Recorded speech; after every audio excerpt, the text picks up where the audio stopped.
So we're talking about, I've got a putter and my chipping club.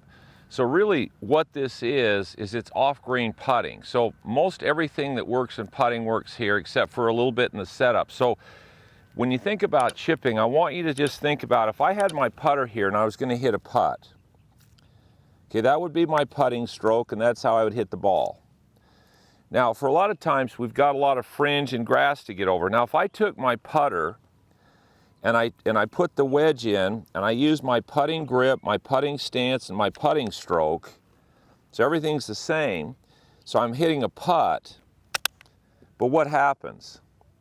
The ball gets in the air. Why did it get in the air? Because there's loft in the face. So the club gets the ball in the air, but it's basically a putting stroke. Now, when you think about it in putting, how many times do you miss-hit your putt way off center of the face? Most people are pretty good at hitting the putt pretty solid. But how many times do you miss-hit chips? Well, you've got too much going on, and you've complicated the motion, and you don't know exactly what you're trying to do. So the first and most important thing to understand is that basically what this shot and everything, say, 5 feet, 10 feet off the green is nothing more than a putting stroke with a couple of adjustments we're going to talk about with a lofted club. So the ball gets in the air and it carries this stuff that's in front of you. So once you look at it as a putt and you start thinking, well, when's the last time I hit a putt fat? Well, you don't, hardly ever. Okay, so I set up, I make my putting stroke. So I'm just basically got my putting grip, got my putting stroke. What happens? Ball gets in the air. Pretty easy shot if you do it correctly. So first thing, I want you to think about everything that we've done in putting, because this is going to be a putting stroke with a lofted putter, and then we're going to make some adjustments. So all of you want to hit the ball far. Well, I've been competing in long drive since 2016. this starting static and not having any left to go right thing that came up in the 80s has really hurt a lot of people relative to creating speed. All right, we're going to cover 3 speed drills, very simple. I'm just going to try to fight for some more. As much as I can. It's about force production. Your nervous system has to light up, sending the signals to the brain. So the grip's important because it gets this lever system so that the joints work the way they should work to hit a golf ball. Let's get those things down, because there's a lot of speed there with the arms that people just don't use, in my opinion. Where if someone's over the top, and that's where people get so frustrated, what that's going to produce is a shot that starts left and has a ton of spin, as we're hitting up on the driver. 40 or 50 yards. 40, yeah, whatever. 350, You're going to hit it farther. So now we're going to talk about roll the line, which is the next thing. So we got to hit the ball in the center of the face. Your path has to be good. You want that line to track.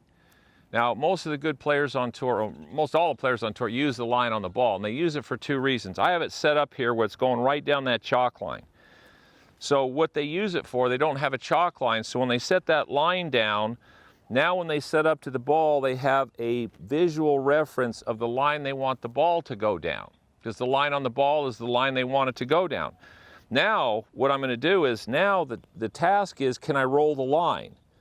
So now you're going to set up, and all you're trying to do is make the line roll. Now that line's wobbling. Even though that ball went in the hole, the line was wobbling a little bit.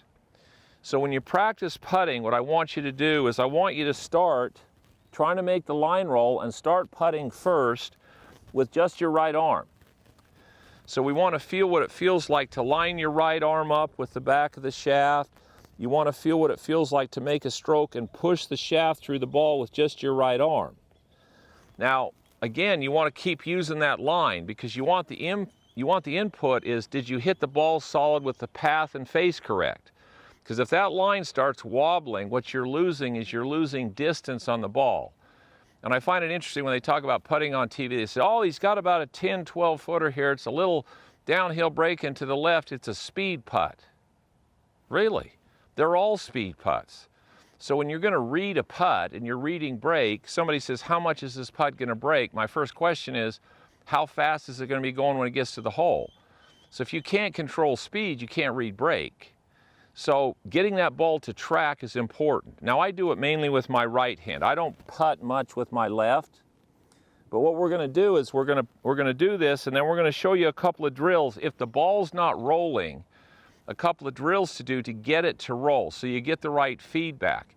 And these drills, anybody can do them. You can set them up anywhere, and these tour players are doing them for hours and hours a week. So I could try the same thing. I could sit up here and try to roll that line with my left hand. Now, again, the ball went down the line, the ball wobbled a little bit. Is that a good putt or a bad putt? Depends on what you're determining good and bad putt. These guys are looking at aim the line, roll the line the right speed. If they do that, it's a good putt. They made it. Whether it goes in the hole is not as relevant. If they hit it and the ball's wobbling and it goes in the hole, they know they got lucky. They're going to go straight to the putting green when they get through and figure out why isn't that ball doing this. And if you watch on TV, you see them set that line and the cameras come in, almost every one of them, when they show a putt up close, what's the line doing? There aren't any players out there where the line's going like this, because if it's doing that, they're not very good putters, so they're probably not on tour. So we're going to start now. We know we got to make that line roll. That's one good drill. Just put a line on a ball and just make it roll. Figure out how to make the line roll. Hi, I'm Mike Malaska. Go to malaskagolf.com to take a look at the M system. This is the most important part of the site because it's a process. It goes skill number one, task number one, and it takes you through the golf swing rather than randomly being out there trying to put it together, which virtually hardly anybody figures that one out. So make sure you go to malaskagolf.com, sign up so you can see how to really build your game the right way so you don't ever lose it again.